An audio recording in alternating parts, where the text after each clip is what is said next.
கிறிஸ்துவுக்குள் மிகவும் பிரியமானவர்களே, அன்பின் ஆண்டவரும் அருமை இரட்சகருமாகிய இயேசு கிறிஸ்துவின் நல்ல நாமத்தினாலே உங்கள் அனைவரையும் அன்போடு வாழ்த்துகிறேன்.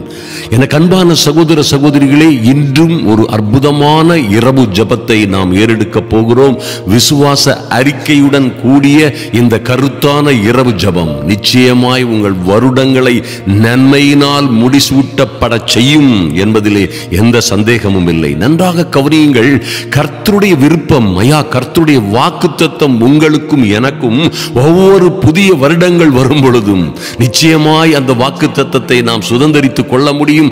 ஒவ்வொரு நாளும் நாம் அதை எதிர்பார்க்கலாம், அதை அனுபவிக்கலாம். அதை கர்த்தர் நிச்சயமாய் நிறைவேற செய்வார். சங்கீதம் 65:11 நாம் எல்லோரும் அறிந்தது போலவே, வருஷத்தை உம்முடைய நன்மையினால் முடிசூட்டுகிறீர், உமது பாதைகள் நெய்யாய் பொழிகிறது என்று எழுதப்பட்டிருக்கிறபடியே கர்த்தர் நீதிமான்களை, அவருடைய பிள்ளைகளை, இஸ்ரவேலை ஆசீர்வதிப்பதே அவருக்கு பிரியம். அருமையான தேவ பிள்ளைகளே, சுத்த இருதயமுள்ள இஸ்ரவேலருக்கு, தேவ பிள்ளைகளுக்கு அவர் என்றும் என்றென்றும் நல்லவராகவே இருக்கிறார் என்பதிலே எந்த மாற்றமும் இல்லை.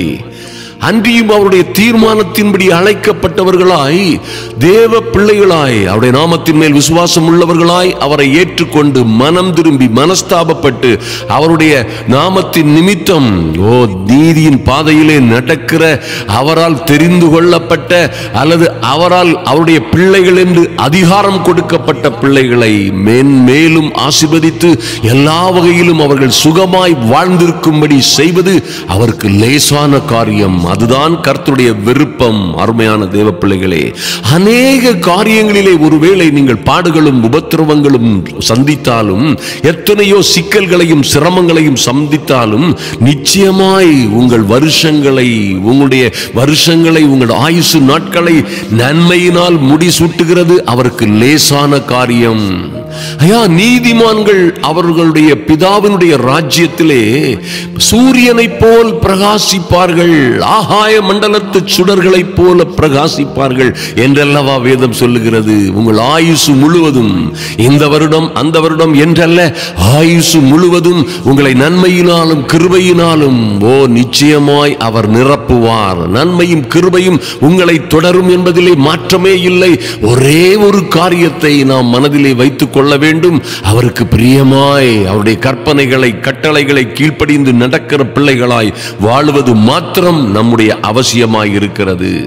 ஏசாயா 61:2 பாருங்க, 61:1 சொல்லப்பட்டிருக்கிறது, கர்த்தருடைய ஆவியானவர் என் மேல் இருக்கிறார், தரித்திரருக்கு சுவிசேஷத்தை பிரசங்கிக்க அவர் என்னை அபிஷேகம் பண்ணினார் என்று எழுதப்பட்டிருந்தாலும், நம்பர் 2 verse 2 சொல்லப்பட்டிருக்கிறது, கர்த்தருடைய அனுக்கிரக வருஷத்தையும் தேவ பிள்ளைகளுக்கும், தேவனை சார்ந்திருக்கிறவர்களுக்கும், பரிசுத்தவான்களுக்கும், பரிசுத்தவான்களாகும்படி அழைக்கப்பட்டவர்களுக்கும் என்ன கொடுக்க போகிறாரா?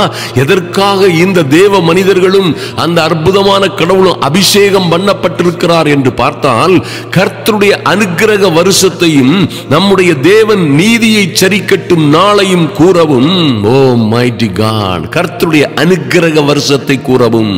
என் அன்பு சகோதர சகோதரிகளே, நீங்கள் எந்த சூழ்நிலையில், எத்தனை ஆபத்துகளிலே, உபத்திரவங்களிலே இருந்தாலும் சரி, உங்களுக்கு ஒரு கர்த்தருடைய அனுக்கிரகத்தின் வருஷம் இருக்கிறது. கர்த்தரிடத்திலே ஒரு ஞாபக புஸ்தகம் இருக்கிறது.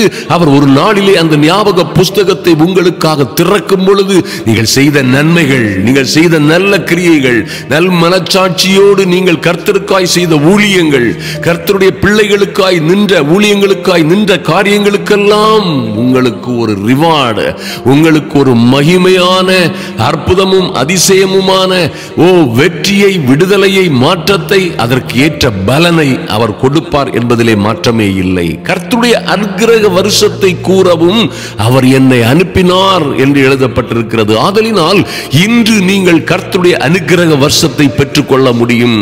மனம் திரும்பி இந்த இயேசுவை ஏற்றுக்கொண்டு அவருடைய சமூகத்திலே காத்திருக்கிற பிள்ளைகளே, பாருங்க, கர்த்தருடைய ஆவியானவர் என் மேல் இருக்கிறார். எதற்காக? தரித்திரருக்கு, கஷ்டப்படுகிறவர்களுக்கு, உபத்திரவப்படுகிறவர்களுக்கு, சோதனைகளில் துன்பங்களிலும் வேதனைகளிலும் அல்லல் பட்டு அகப்பட்டு அல்லல் படுகிறவர்களுக்கு கர்த்தருடைய அனுக்கிரக வருஷத்தையும் நம்முடைய தேவன் நீதியை சரிக்கட்டும் நாளையும் கூறவும் கர்த்தர் என்னை அபிஷேகம் பண்ணினார், கர்த்தர் என்னை அனுப்பினார் என்பதாக எழுதப்பட்டிருக்கிறதை நீங்கள் காண முடியும்.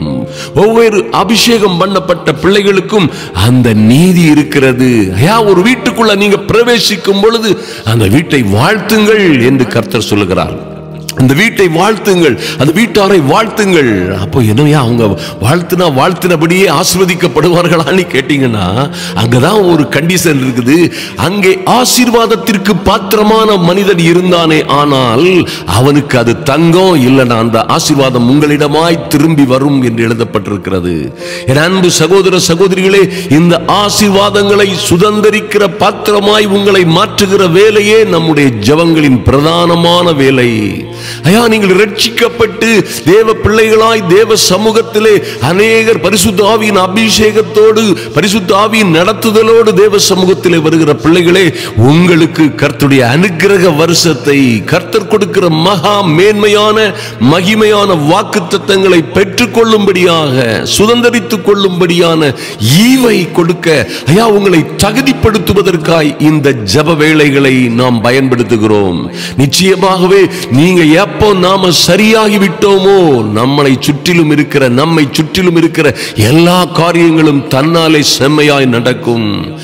நீங்கள் மாறிவிட்டீர்களே, ஆனால் நீங்கள் நிச்சயமாகவே நீங்கள் மாறிவிட்டால் உங்களை சுற்றிலும் இருக்கிற உலகம் உங்களுக்காய் மாறிவிடும் என்பதிலே மாற்றம் இல்லை. என் அன்பு சகோதர சகோதரிகளே, பாருங்கள், அதே தான் லூக்கா 4:19 கர்த்தரும் இப்படியாக சொல்லுகிறார். கர்த்தருடைய அனுக்கிரக வருஷத்தை பிரசித்தப்படுத்தவும் என்னை அனுப்பினார். இப்படியாய் எழுதப்பட்டிருக்கிறது, என்னை குறித்து எழுதப்பட்டிருக்கிறது என்று கர்த்தர் சொன்னார். இன்றும் நீங்கள் கர்த்தருடைய அனுக்கிரக வருஷத்தை பெற்றுக்கொள்ள முடியும்.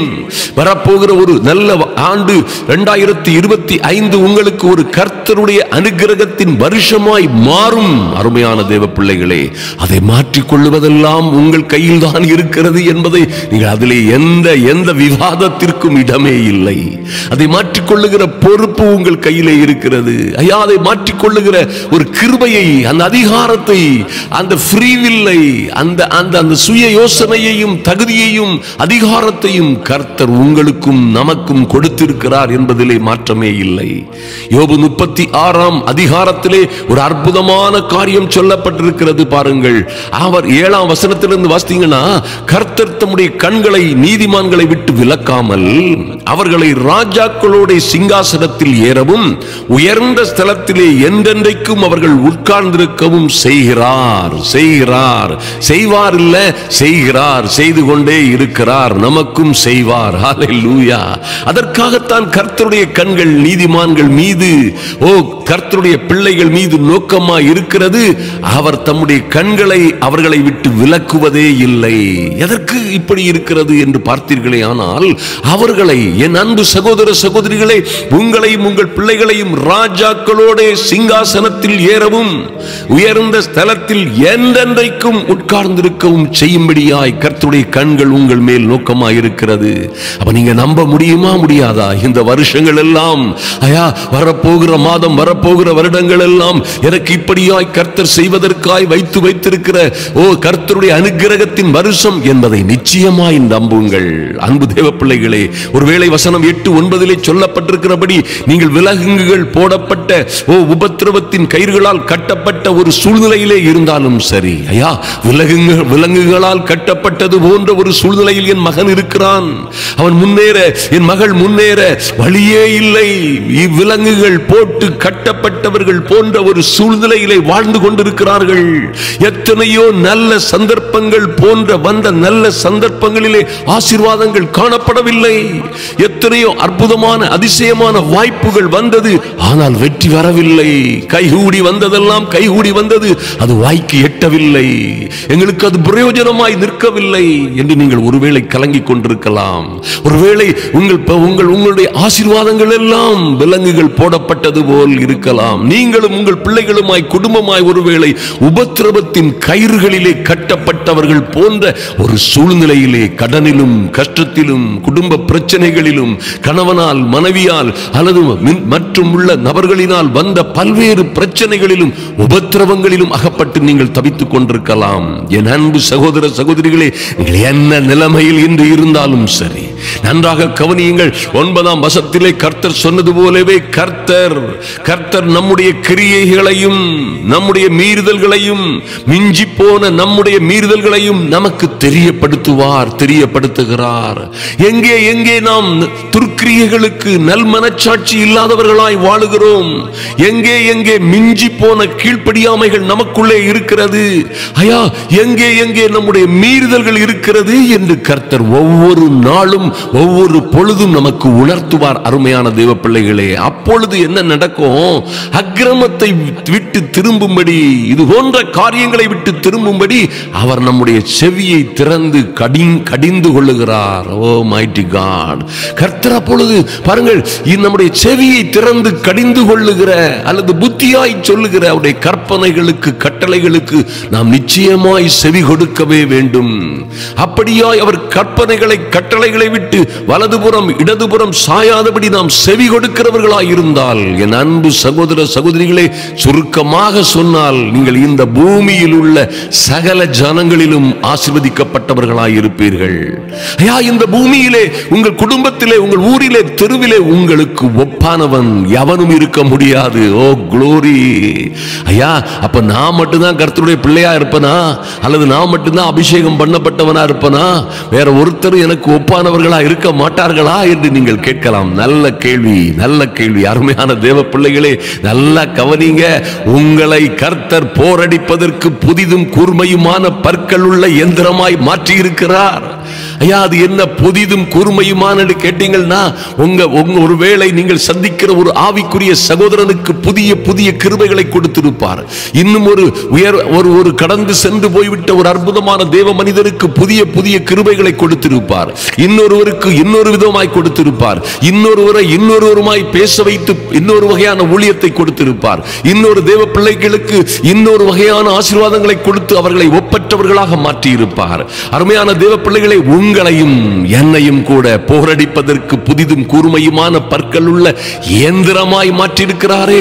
புதிதும் கூர்மையுமான, அதை போல இதை போல அல்ல, அவரை போல இவரை போல அல்ல, அந்த அண்ணனை போல இந்த அண்ணனை போல அல்ல, அந்த அக்காளை போல இந்த அக்காளை போல அல்ல, உங்களை புதிதாய் மாற்றுவார். அப்பொழுது நீங்கள், ஓ ரட்சிக்கப்பட்ட ஜனமே, கர்த்தரால் ரட்சிக்கப்பட்ட ஜனமே, உனக்கு ஒப்பானவன் யார் என்று சொல்லுகிற அற்புதமான ஸ்டாண்டர்டுக்கு வந்துருவீங்க. அருமையான தேவ பிள்ளைகளே, அப்போ கர்த்தருடைய கண்கள் உங்க மேல நோக்கமாய் இருக்கிறது. அது ராஜாக்களோட உங்களை உட்கார வைப்பதற்காக, உயர்ந்த ஸ்தலத்திலே என்றென்றும் உங்களை உட்கார்ந்திருக்க செய்யும்படியாக. ஐயா, இந்த காரியங்களிலே நீங்கள் அடங்கி செவி கொடுத்து நீதியும் செம்மையும் நீதியுமான காரியங்களை செய்வீர்களே ஆனால், கர்த்தருடைய கற்பனைகளை கட்டளைகளை நிச்சயமாய் கடைபிடிக்கிற ஒரு கூட்டமாய் காணப்படுவீர்களே ஆனால், 11ஆம் வசனத்திலே சொல்லப்பட்டிருக்கிறது, அவர்கள் அடங்கி அவரை சேவித்தால், ஓ மைட்டி காட், கீழ்ப்படிந்து மனம் திரும்பி அவரை சேவித்தால் தங்கள் நாட்களை நன்மையாகவும் தங்கள் வருஷங்களை செல்வ வாழ்வாகவும் போக்குவார்கள் என்று கர்த்தருடைய வார்த்தை சொல்லுகிறது. என் அன்பு சகோதர சகோதரிகளே, நிச்சயமாய் கர்த்தர் உங்கள் வருஷத்தை நன்மையினால் முடிசூட்டும்படியாய் நாம் ஜெபிக்கிறோம். நிச்சயமாய் உங்கள் வருஷங்கள் செல்வ வாழ்வாகவும் உங்கள் நாட்கள் எல்லாம் நன்மையாகவும் இருக்கும்.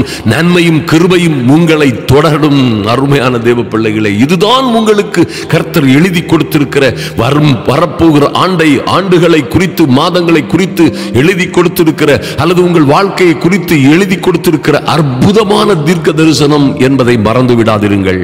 நிச்சயமாகவே நீங்கள் இப்படியாய் ஆசீர்வதிக்கப்படுவீர்கள். கர்த்தர் உங்களை மேன்மைப்படுத்துவார், ஆசீர்வதிப்பார், மகிமைப்படுத்துவார். நாம் இப்பொழுது ஜெபிப்போம். எங்கள் அன்பின் பரலோக பிதாவே, நன்றியோடு நோக்கி பார்க்கிறோம் சுவாமி. இந்த விசுவாச அறிக்கையோடு நாங்கள் செய்கிற இந்த அப்பா விசுவாசம் உள்ள ஜெபத்திலே நீர் கண்ணோக்கமாய் இருப்பதற்காக நன்றி செலுத்துகிறோம். நீரே உம்முடைய கண்களை எங்களை விட்டு விலக்காமல், ஒரு நாளும் எங்களை விட்டு நீக்காமல், ஐயா உம்முடைய கண்கள் எல்லாம் எங்கள் மீது நோக்கமாய் இருக்கிறது, செவிகள் எல்லாம் எங்களுடைய கூப்பிடுதலுக்கு திறந்தே இருக்கிறது என்று வாசிக்கிறோமே. அதுவெல்லாம் எங்களையும் எங்கள் பிள்ளைகளையும், என் அன்பு சகோதர சகோதரிகளையும் ராஜாக்களோட சிங்காசனத்தில் ஏறவும் உயர்ந்த ஸ்தலத்தில் என்றென்றைக்குமார் உட்கார்ந்திருக்கவும் செய்வதற்காகவே என்பதை அறிந்து நாங்கள் உம்முடைய வார்த்தைகளுக்கு கீழ்ப்படிந்து ஐயா உம்முடைய சமூகத்திலே வந்திருக்கிற ஒவ்வொரு பிள்ளைகளோடும் நீர் பிரத்யேகமாய் பேசுகிறதற்காக நன்றி செலுத்துகிறோம் சுவாமி. வருடத்தை வருஷத்தை உம்முடைய நன்மையினால் முடிசூட்டுகிறீர் ஐயா. இப்பொழுதும் என் அன்பு சகோதர சகோதரிகளுக்கும் அவருடைய பிள்ளைகளுக்கும் வருடத்தை என் தேவனாகிய கர்த்தர் நன்மையினால் முடிசூட்டும்படியாய் ஜெபிக்கிறோம், நன்றி செலுத்துகிறோம் சுவாமி. இந்த வருடம் இவர்களுக்கு ஒரு அனுக்கிரகத்தின் வருடமாய், இவர்களுக்கும் இவர்கள் பிள்ளைகளுக்கும் ஆச்சரியமும் அதிசயமுமான அற்புதமும் மகிமையுமான வருடமாய் மாறட்டும். எல்லா தடைபட்ட நன்மைகளும் திரும்பி வரட்டும் ஐயா. திரும்பி போன நல்ல வாய்ப்புகள் எல்லாம் மறுபடியுமாய் இரட்டத்தனையாய் நாலத்தனையாய் ஏழத்தனையாய் திரும்பி வரும்படியாய் ஜெபிக்கிறோம். எங்கே எங்கே உம்முடைய பிள்ளைகள் விழுந்து போனார்களோ, இழந்து நின்றார்களோ, எங்கே எங்கே வெட்கப்பட்டு அவமானப்பட்டு நின்றார்களோ, எங்கே சிறையிருப்பின் கயிறுகளிலே அகப்பட்டு விலங்குகள் போடப்பட்டவர்கள் போன்று, உபத்திரவத்தின் கயிறுகளால் கட்டப்பட்டவர்கள் போன்று அழுது ஐயா உம்முடைய சமூகத்திலே கெஞ்சி பிரார்த்தனை செய்தார்களோ, இன்று என் தேவனாகிய கர்த்தர் அடங்கி செவி கொடுக்கிற, அடங்கி உம்மை சேவிக்கிற உம்முடைய சமூகத்திலே வந்திருக்கிற எங்கள் ஒவ்வொருவர் மீதும் தேவனாகிய கர்த்தர் கிருபையாய் இருக்கும்படியாய் இவர்கள் நாட்களை எல்லாம் நன்மையான நாட்களாய் கழிக்கவும், தங்கள் வருஷங்களை எல்லாம் செல்வ வாழ்வாக போக்கவும் என் தேவனாகிய கர்த்தருடைய அனுக்கிரகம் பரிபூரணமாய் இறங்கி வரும்படியாய் ஜெபிக்கிறோம். சமூகத்திலே ஒப்புக் கொடுக்கிறோம் சுவாமி. கர்த்தர் பெரிய காரியங்களை செய்வீராக. இந்த வருஷம் மட்டுமல்ல, வரப்போகிற ஒவ்வொரு நாளும் என் இயேசுவின் நாமத்தினாலே இவர்களை நன்மையினால் முடிசூட்டுவீராக. நன்மையும் கிருபையும் இவர்களை தொடருவதாக. இவர்களும் இவர்கள் பிள்ளைகளுமாய் வாழ்ந்து வளர்ந்து சிறந்திருக்கும்படியாய் இவர்களை ராஜாக்களோடும் அதிபதிகளோடும் ஐயா உயர்ந்த ஸ்தலத்திலே உயர்ந்த சிங்காசனங்களிலே என்றென்றுமாய் இவர்கள் வீற்றிருக்கும்படியாய் நீர் அருள் செய்யும்படியாய் உம்முடைய சமூகத்திலே ஒப்புக் கொடுக்கிறோம். கர்த்தர் பெரிய காரியங்களை செய்யுங்க, பாதுகாத்துக் கொள்ளுங்க, கிருபைக்குள்ள மூடி மறைத்துக் கொள்ளுங்க சுவாமி. நன்றி செலுத்துகிறோம். அன்பின் ஆண்டவரும் அருமை இரட்சகருமாகிய எங்கள் இயேசு கிறிஸ்துவின் நாமத்தினாலே ஜெபிக்கிறோம் எங்கள் அன்பின் பரலோக பிதாவே. ஆமென், ஆமென். என் அன்பு சகோதர சகோதரிகளே, நிச்சயமாகவே கர்த்தர் அடங்கி செவி கொடுக்கிற, மனம் திரும்பி அவரை ஏற்றுக்கொண்ட, அவருக்கு அவருடைய வார்த்தைகளுக்கும் கட்டளைகளுக்கும் கற்பனைகளுக்கும் கீழ்ப்படுகிற நீங்கள் உங்கள் நாட்களை நன்மையாகவும் வருஷங்களை செல்வ வாழ்வாகவும் போக்குவீர்கள். அவர் தம்முடைய கண்களை உங்களை விட்டு விலக்குவதே இல்லை. நிச்சயமாக உங்களையும் உங்கள் பிள்ளைகளையும் சீக்கிரத்தில் அதிசீக்கிரத்தில் நிச்சயமாய் ராஜாக்களோடே கூட சிங்காசனத்தில் ஏறவும் உயர்ந்த ஸ்தலத்தில் என்றென்றைக்கும் அமர்ந்திருக்கும்படியாய் உங்களை மேன்மைப்படுத்துவார் என்பதிலே எந்த சந்தேகமும் இல்லை. அந்த நாட்கள் வருகிறது. கர்த்தர் உங்களை ஆசீர்வதிப்பாராக.